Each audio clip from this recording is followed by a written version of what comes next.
Welcome to Diamond Y Video Productions. This video is on basic Western horsemanship and is one of a series being developed. My name is Darrell Hansen.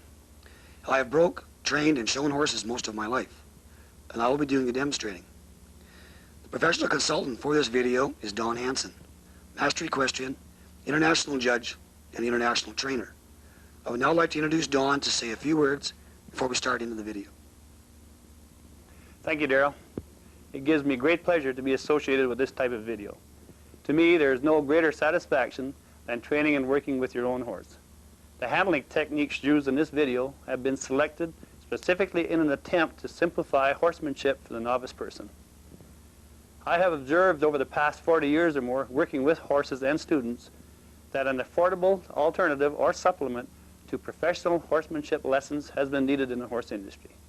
In response to this need, we have developed this video to help the novice horse enthusiast learn the art of beginning horsemanship. The technology of the video gives me this opportunity to share a lifetime in the horse industry with you. I hope you get as much pleasure from watching this video as we did in preparing it.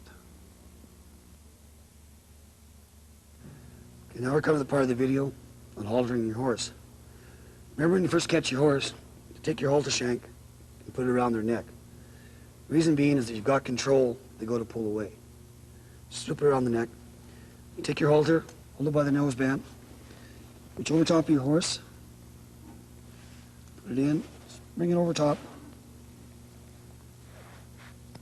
do up your buckle, make sure your buckle is done up completely, there's no chance of it coming undone, and your horse is haltered. Now you've got your horse haltered, you've got to tie him up. So what we're going to show you is a very simple and easy tie. And the one thing we'll have to stress is always remember, wherever possible, do not tie your horse to a plank. Reason being, if they pull back for any reason whatsoever, they can pull the plank off. Your horse is free running, dragging the plank behind them, and they can hurt themselves. So always try and tie to a pole or a post, wherever possible. And make sure you tie high enough. Keep your shank short enough so that your horse cannot step over the shank. And the tie itself is very easy.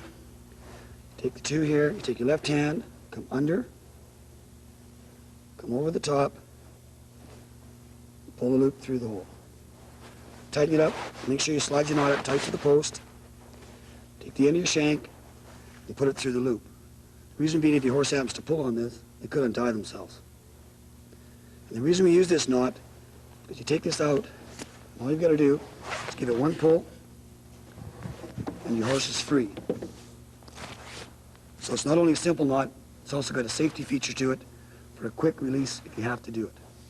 Okay, I'll redo the tie one more time. Tie around the pole or post wherever possible. Tie them high, shank short enough where they can't step over the shank. I'll do the tie one more time. Come underneath. Your rope, come over the top, come through the hole, pull it up tight to the post, take the end of your shank, put it through the loop. That's a proper tie for your horse. Before we go any further, I'd like to mention something that's very important. You should get familiar with the normal body temperature of your horse. And the way to tell that is to take your hand, slide it down the chest area, just hold it there. You can feel the warmth of the skin. This is going to become very important later on when we start discussing cool down. Now the one thing we're going to show here is proper leading. Never loop your shank around your hand. If your horse ever pulls away, it can cross, get locked on your wrist, you can get drugged. Never underestimate the strength of a horse. So the best way to lead your horse is take a couple of loops and then squeeze them. So if it does happen to pull away, you're not going to get hung up. You want to leave about a foot to about 18 inches between you and the horse. Keep your horse's head at the shoulder or just a little ahead of your shoulder.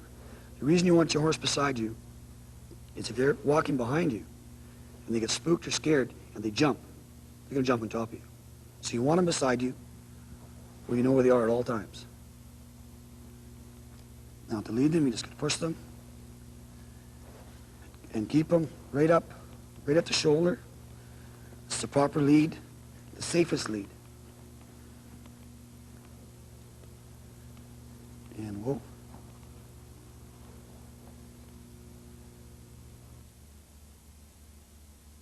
Okay, currying your animal, grooming your animal. Recommend that you use a curry comb and a brush. Curry comb's plastic, and a nice soft brush.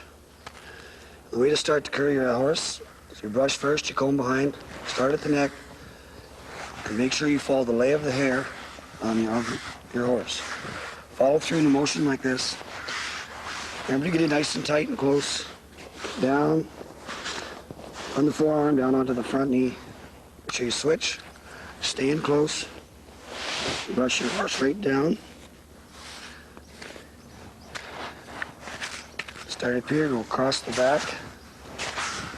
Go down the side. And come to the underline. It's very important to keep this clean. This is where your cinches go. If it's dirty under there, your cinch can irritate and sore your horse. Switch them back, brush behind.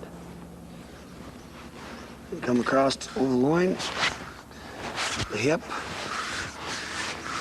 Step in close, come down, twist your comb to the hock joint. Switch up with your brush, brush them down. Remember to stay in close.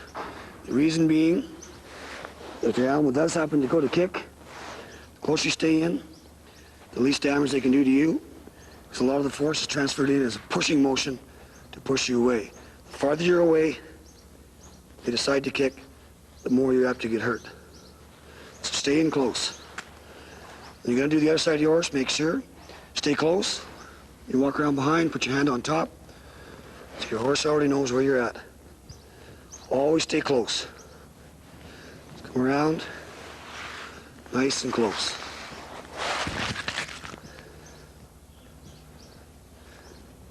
Now we're going to do the tail. Stand to the side, brush on top, comb on top, brush underneath. Change them around. Same way. Make sure you stay to the side.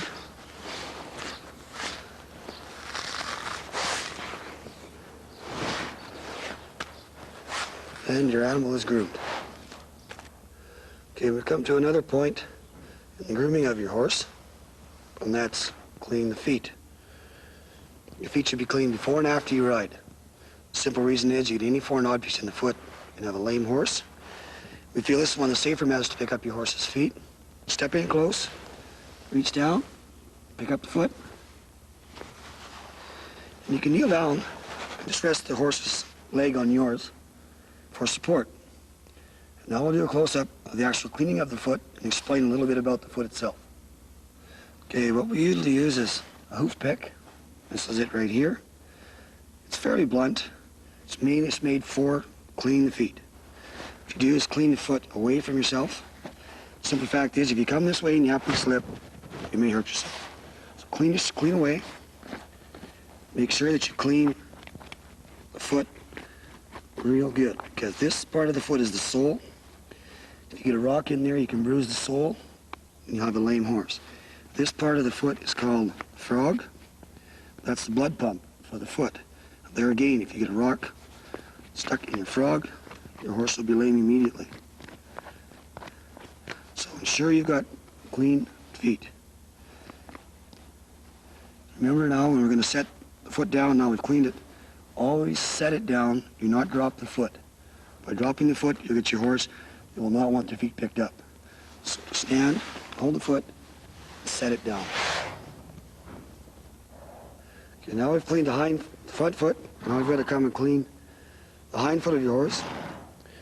Stay in nice and close. Run your hand down the horse's legs. The horse knows what you're going to do. You can feel it. Pick the leg up.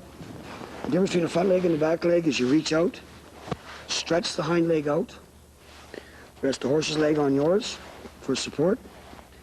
Take your hoof pick, clean away from yourself. Ensure this foot is clean. It's done exactly the same as the front foot. The difference being that you got the foot stretched out.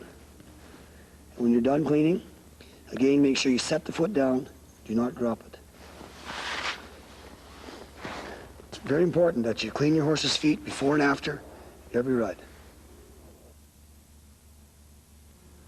Okay, now we come to the point with the video of saddling your horse. First thing you want to do is put a blanket on. Make sure your blanket is square, wrinkle-free. It means square, it means that it's the same length on this side of the animal as it is on the other. Do not use a horsehair blanket or pad against your horse. So the horse starts to sweat at all. A horsehair pad irritates them. So never put a horsehair pad against your animal. So I've got a saddle there, blanket, and a pad. That's what we're using here. Now we'll come to the actual saddling. And a good way to saddle is put all the stuff from the right side of your saddle onto the seat and sit it on your horse. The reason for this is if you throw it on with this hanging down, the reins or the stirrup swing around, slap your horse right up here on the elbow or even on the shoulder, and it startles them and even hurts. They'll get so they don't want to be saddled. So put everything up there, and all you have to do is walk around nice and close to your horse. Just put everything down so it's all hanging free and in position. Come back around nice and close. You want to position your saddle so that when you reach down here, you get your cinch.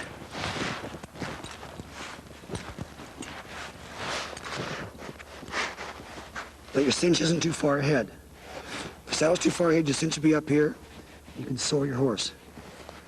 The other thing you want is your cinch rings to be the same height on each side of your horse. If you get the cinch ring down here, again, you'll get soaring. It's important to keep your cinch equidistant on each side. Also, make sure that you've got no foreign objects underneath your cinch. Because it'll get between the cinch and your horse, and you'll have a soar very quickly.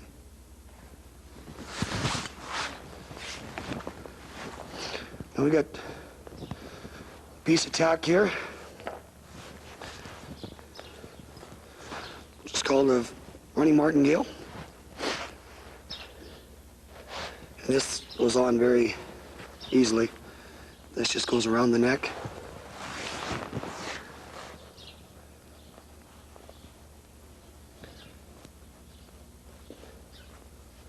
Make sure you finish your buckle.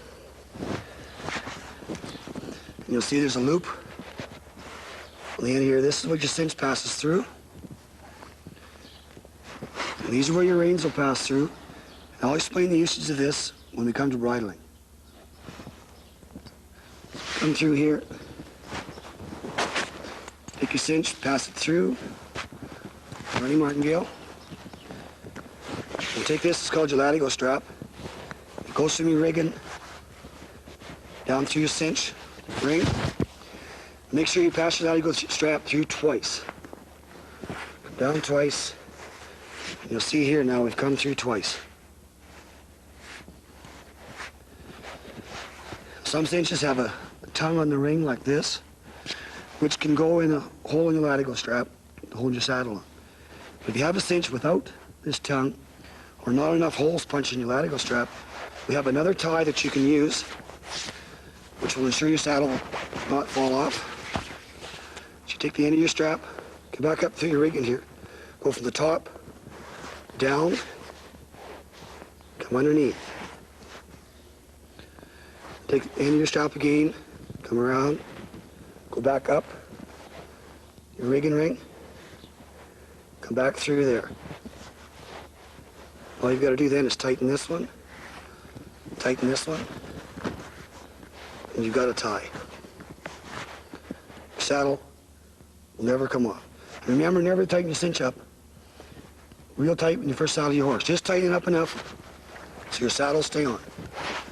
If you cinch them up tight each time you first saddle them, they'll get a horse, they'll get what they call cinchy, which means they'll get so they don't want to be cinched. So just put it on there just enough to hold them. In your latigo strap, put it out of the way. We've got a back cinch here. You do your back cinch up, don't do it up real tight. So a horse can't work with a real tight back cinch anyhow. The only reason we're having a tight back cinch is if you're going to be roping. That's to help hold your saddle on. So when you put it on, just have enough so you can pass your hand through with 2 hands. Just enough room. If you get it too long, they may step in it. So have it so it's just not that tight, right about there. And you pull your stirrup down. Now to ensure you've got the right stirrup length, you've got a rule of thumb that you can use. The rule of thumb is that usually a person's arm is the same length as their leg. So what you do is you take your stirrup, follow your stirrup in the armpit, touch the base of your saddle. That should be your proper stirrup length, because that'll make your stirrup length a little bit shorter than your leg. That's how you ride. Your leg is bent slightly. So if you're riding with somebody else's saddle, or you've got a new saddle and you want to do a rule of thumb, how to adjust your stirrups, that's a quick way to do it. Okay, what we'll have here is we'll give you a close-up of a way to tie your latigo strap. If you don't happen to have a tongue on here to go into one of the holes of your latigo strap, there is another way to tie. And it's an excellent way to tie. Your saddle will never fall off. Take your any latigo strap, use your rig in here, come down through, come underneath, take the end of your latigo strap again. You've got to come back under the ring and ring, and come back through. All you've got to do is tighten this and that. It's an excellent tie. Your saddle will stay on your horse. Now we come to a piece of tack that's very important. This is your bridle. We'll be showing you 3 different types of bits, 2 different styles of headstall. This first bit is the one we recommend for a novice horse and rider. It's called a jointed snaffle. The reason you can see the action. The reason you want to use this bit is you can pull your horse's head to either side to give them direction. It's the least severe bit you can use on your horse, but you still have control of them. Highly recommended for novice horse and rider. This bit happens to be on the brow band type headstall. Self-explanatory, this is the brow band. Goes in front of the ears, across the brow of your horse. Throat latch does up here. Just hold your bridle from slipping back and forth on your horse.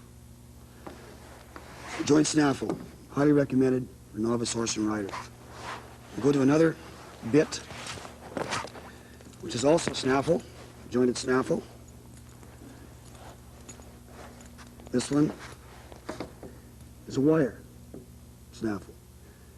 Self-explanatory, it's got braided wire. You can still have the same pull on this bit as you can on the other snaffle to give your horse direction. Pull it either side. Excellent bit. It's a little more severe than the first snaffle. Should be used on a horse that's a little farther along in training. This bit happens to be on, called the ear headstall. Very simple. The right ear on this one's the right ear. Comes up through, throat latch comes, and does up. It's the wire snaffle. Now we've got one bit left that we do not recommend for novice horse and rider. This is called a curb bit. This bit should be used by experienced rider on a well-trained horse, not for novice horse and rider. This bit is very severe, plus you cannot do a sideways pull on this bit. It's rigid. The severity comes when you pull up here, the jaw strap pulls up, exerts extreme pressure on your horse's mouth. Very severe. Very experienced riders, well-trained horses, before you use this bit. This bit is also on a brow band headstall. By the way, both headstalls types are good. There's no problem with them. So again, don't use this bit unless you're an experienced rider and a well-trained horse.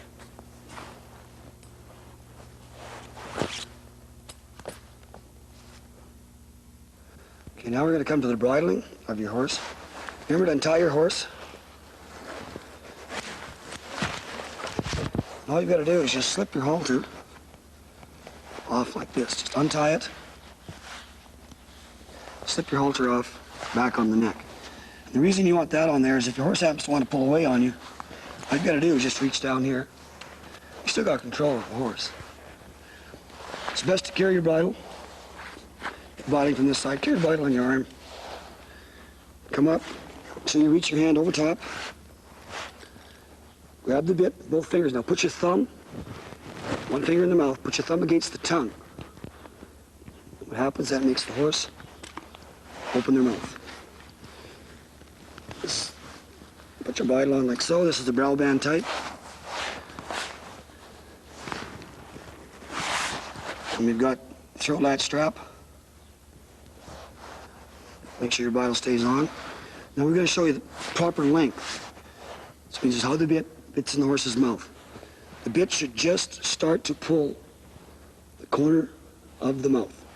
Just start to pull. That's proper length. Any longer than that, it'll bang your teeth. Any tighter than that, you can sore the corners of the mouth. So horses have a space in their mouth where there are no teeth, and that's where you want your bit. Now we showed you the bridling.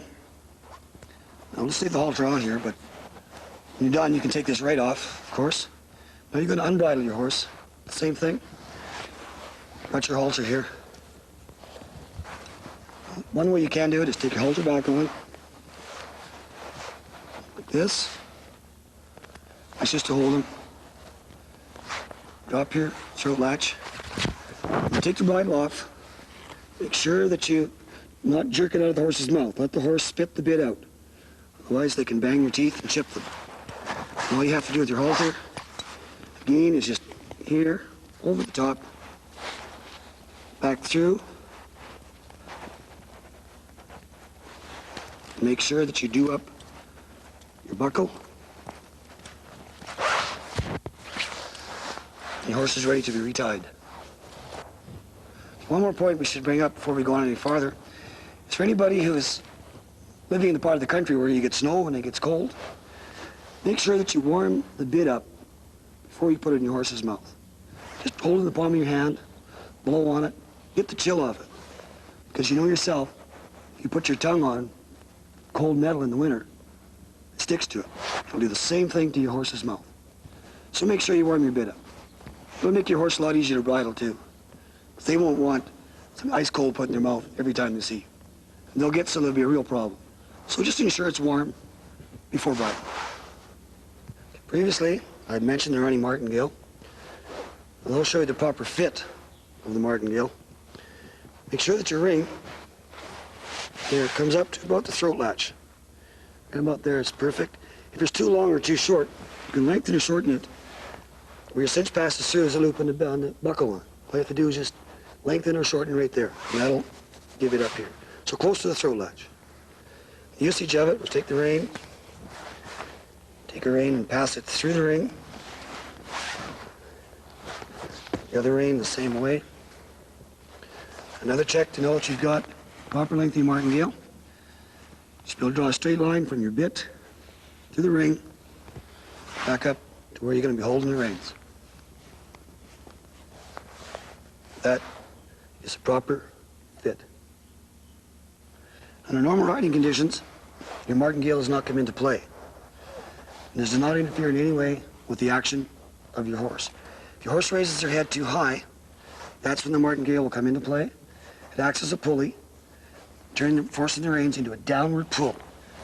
The demonstration is if we just pull it down here, pull it here. See how the pull is coming down.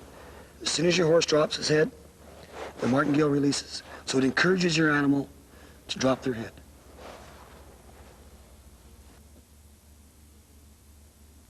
Now we come to a very important cue that your horse should have before you ride. That cue is the back. What you do is you feel the pressure on your horse's mouth. Just so you can feel the pressure. Put a sharp object in his chest, your thumb. Give the voice command back. And as you back, just increase and decrease the pressure and say back. When you want him to stop, completely release the pressure and say whoa. That's getting your horse to start to back. If your horse only back up even 2 or 3 steps at the start, consider that successful. Because the more you do it, the farther your horse will back. and they will start to transfer it quite easily from the ground to a mounted command. Okay, now we come to the part of the video I'm going to show you a proper mount and dismount. Make sure you hold your reins in your left hand above the horse's neck. The reason being, when you mount your horse goes to move out on you, you can check them back. You want your horse to stand while mounting. Face the saddle, left foot in the stirrup. You reach the saddle horn, and if you're too short, you can use the cantle. Both are fine. Just give a little hop, up, swing on. So your horse hasn't moved, you still got control of your horse. Now for your proper posture, back straight, hands low. For proper stirrup length, just go draw a line from your shoulder to your hip, down to your heel. That'll give you your proper length, proper sit. Your dismount is done exactly the same way as the mount. Reins here to hold your horse. Swing off. Step down, facing your horse. You still have control. And that's your proper dismount. Okay, now we've got a proper mount and the dismount. Just to clarify the proper length of stirrup again. You can see, you should draw a vertical line from my shoulder to my hip to your heel. That'll give you your proper length. You sit with your back straight. That's proper stirrup length. Now you got your horse mounted. You've had your horse backing from the ground. The next thing you want your horse to do is to back while mounted. Just take the pressure out of the reins so you can feel your horse's mouth. Once you can feel the mouth, just increase and decrease the pressure and say back. Back.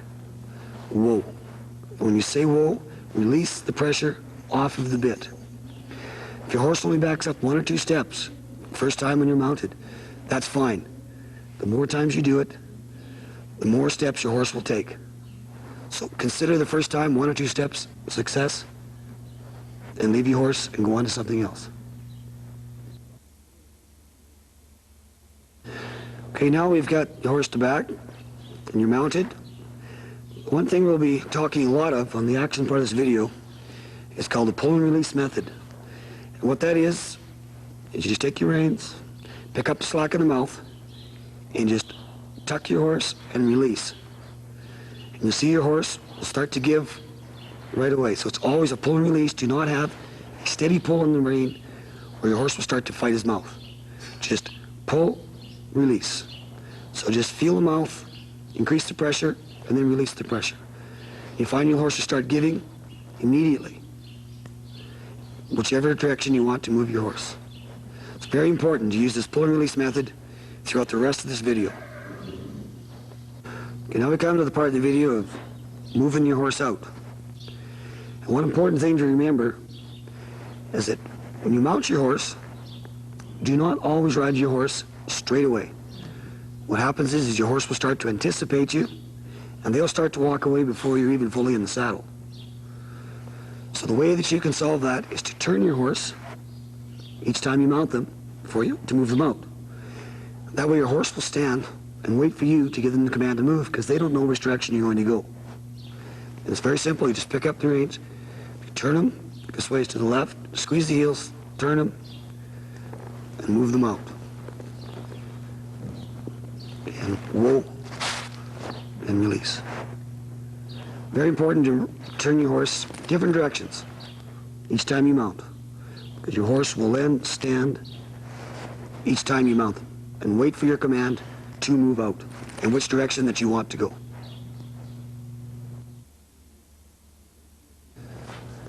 Okay, now we're going to walk your horse out. And important cue you've got the horse has got to learn in yourself is whoa, how to stop your animal. And it's quite easy to do. What you do is you just move your horse out. As you're walking, pick up the slack in the reins so you can feel the mouth. And give the voice command of whoa, pulling the reins, and then immediately release them. So you're going to say whoa, pick up the slack, whoa, pull, and release. Pressure on the mouth. If your horse takes a step ahead, when you stop them, make sure you back them the step. Do not let them start to walk ahead after you stop them. What will happen is that they'll take 1 step, and then 2, and then 3, You're seeing of a horse that's not stopping. Very important, when you stop your horse, make sure your horse stops. We'll just walk him out a little more.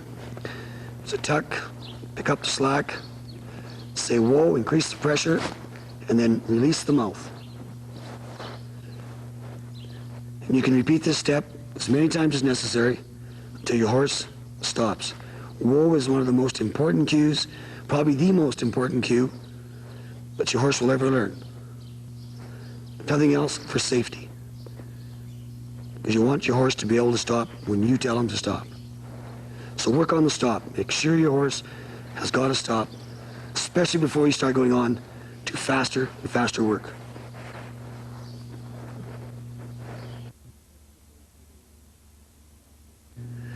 Okay, now we're going to move your horse out from a walk to a trot. Doing a trot, it's very important that you trot your horse in circles. The reason being that you'll get more of a control on your trot. If your horse is trotting too fast, a little smaller circle will slow your horse down.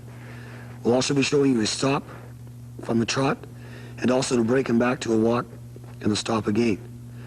And we'll be using a pull and release method as well when we're circling, and I can show you right about now how we're going to do that.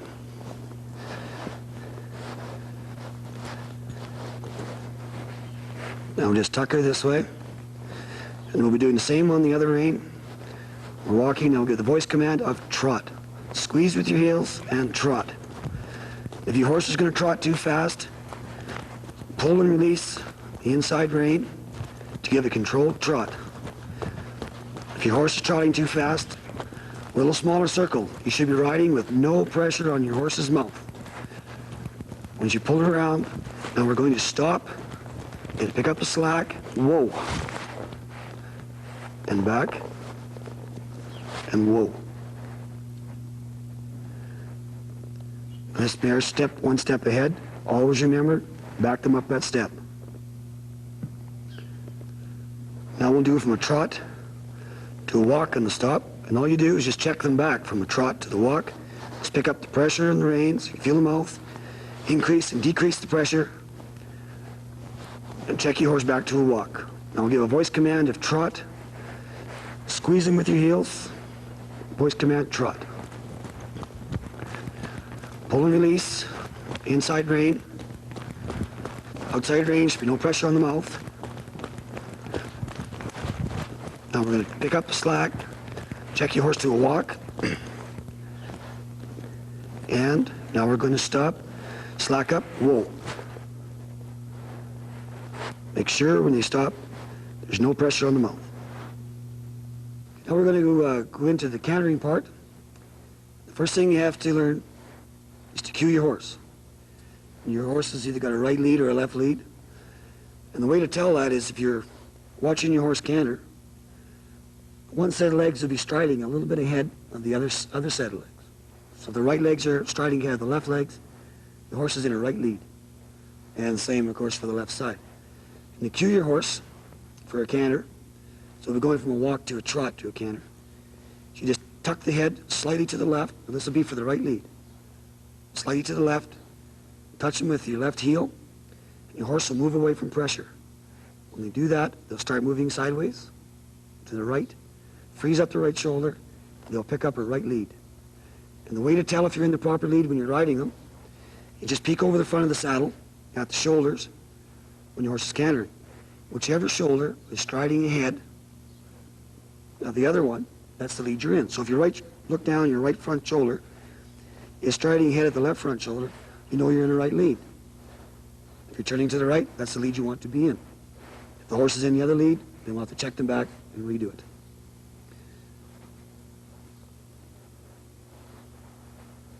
So now we'll do a walk, a trot, to a canter.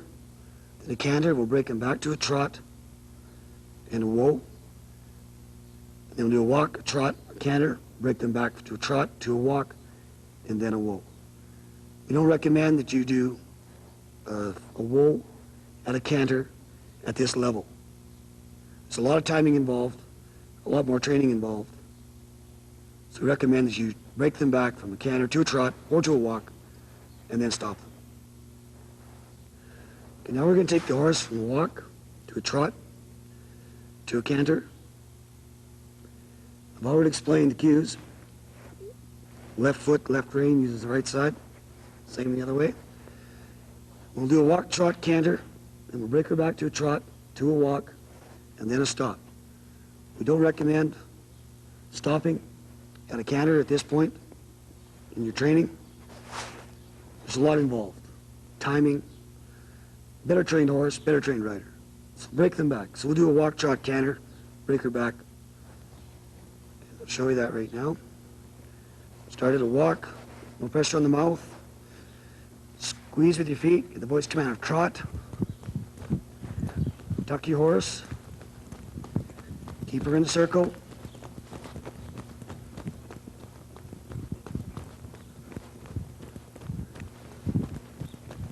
And now we get the command of canter. Canter. Keep your horse in the circle. Pull and release. Lots of circles. You get a real control canter. Now we'll break her back, trot. Just keep increase and decrease the pressure to a walk. Pick the slack up, whoa, release the mouth. Okay, now we're going to go from a walk to a trot to a canter, back to a trot, and we'll stop the horse at the trot. Same thing, just move the horse out. Voice command of trot, squeeze with the feet, nice and easy. Keep your horse in a circle, easy. We're going to the right, we'll be going into the right lead. The voice command and the cue of canter. We're now in the right lead.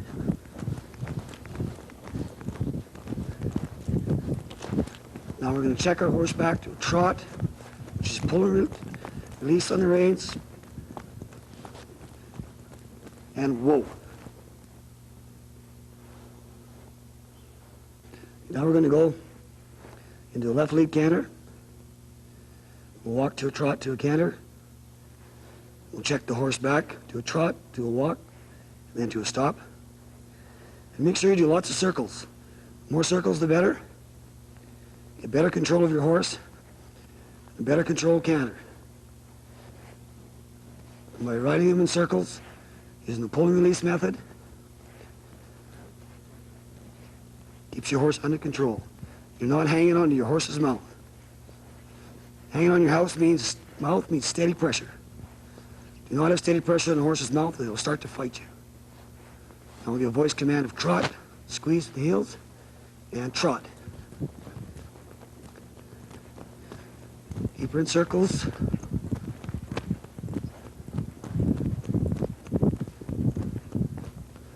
Now we'll go to canter. Keep her in nice circles.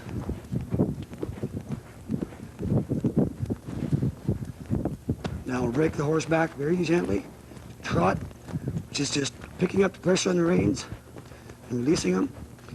Now to a walk and whoa. And a whoa, you always release your reins completely. For your benefit, we're going to do the 3 gaits of the horse, the walk, the trot, and the canter. It's very important that you watch your horse's action and foot placement in each gait. You'll need to become familiar with this as you progress onto more advanced training. We're now going to show the walk, the trot, and the canter. And the canter will be in the right lead, and then we're going to stop. Okay, we are now in a walk. A walk is a 4-beat motion. Right hind leg, right front leg, then left hind leg, left front leg. A walk is always a 4-beat motion. Does not matter in which direction you are riding your horse. We're now coming to the trot. In the trot, it's a 2-beat. The legs hit diagonally, right hind and left front hit, then left hind and right front hit. Working your horse in circles at a trot is an excellent conditioning exercises because it makes the outside legs have to stretch farther than the inside legs, thereby exercising the back muscles. Work lots of circles at the trot. We're now going into a canter. It's a right lead canter. How your horse hits is you'll see the left hind leg will hit, then the right hind leg and left front leg will hit together, and the right front leg is on the ground by itself. This is a right lead. We're now back to a trot and a whoa.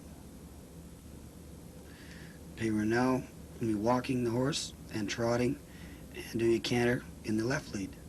The walk is the 4-beat walk, so it doesn't change. When we come up to the trot and the canter portion, for you people who have the benefit of slow motion on your VCRs, we recommend that you use them at this time, as it will show the foot placement.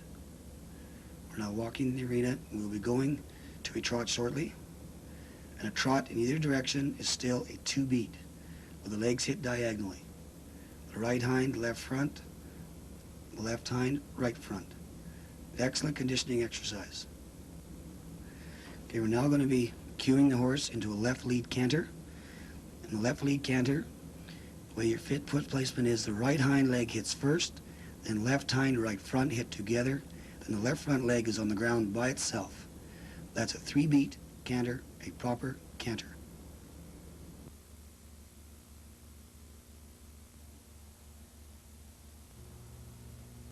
Now we come to an extremely important part of the video. After you've worked your horse, you've got to ensure that your horse is cooled down. Now remember, we had you check in the chest area a while back to be familiar with normal skin temperature. Now the way to find out if your horse is too hot is put your hand back under there again.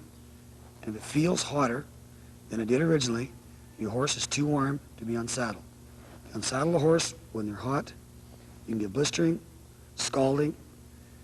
At the very least, you're going to get white hairs that will grow in on the back, and they'll be there for the life of the horse. So if your horse is too warm, we'll loosen the cinch, and you just loosen the cinch enough, it'll keep the saddle on. Approximately the same tension you had when you first saddled your horse. So we'll loosen the cinch off.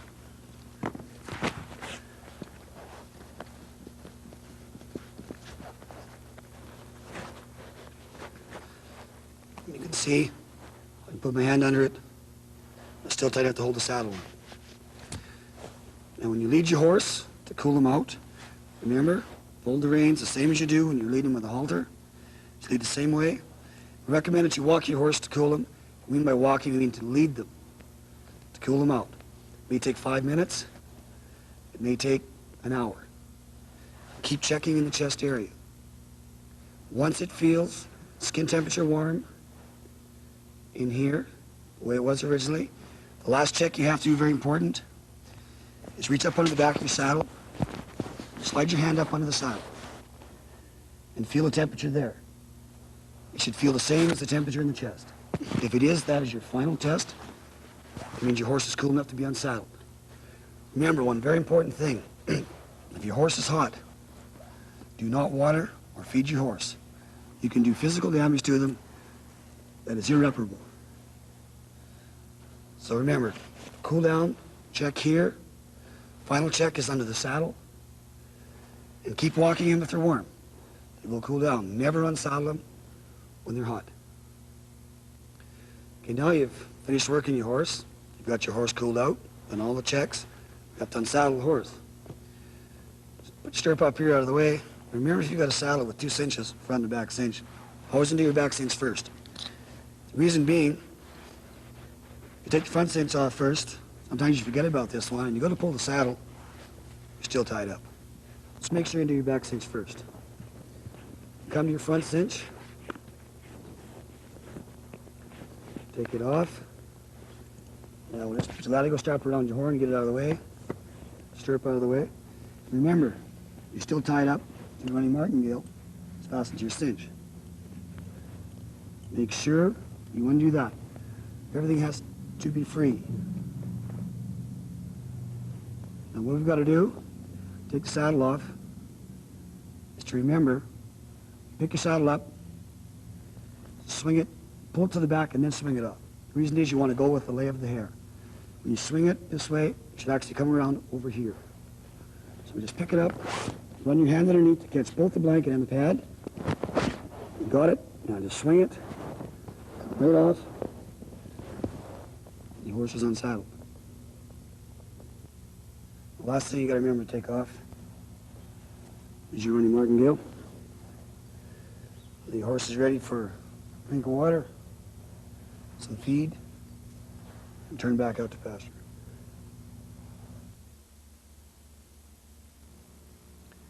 We have now completed this video, and I want to recap the main points. The first half was on haltering, tying, leading, and checking normal skin temperature, which became very important on the cool down part of the video. Then we went to grooming, which includes cleaning the feet. Remember to groom and clean the horse's feet before and after every ride.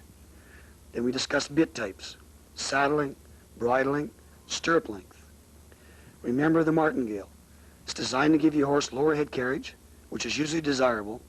It also encourages your horse to carry his head perpendicular to the ground.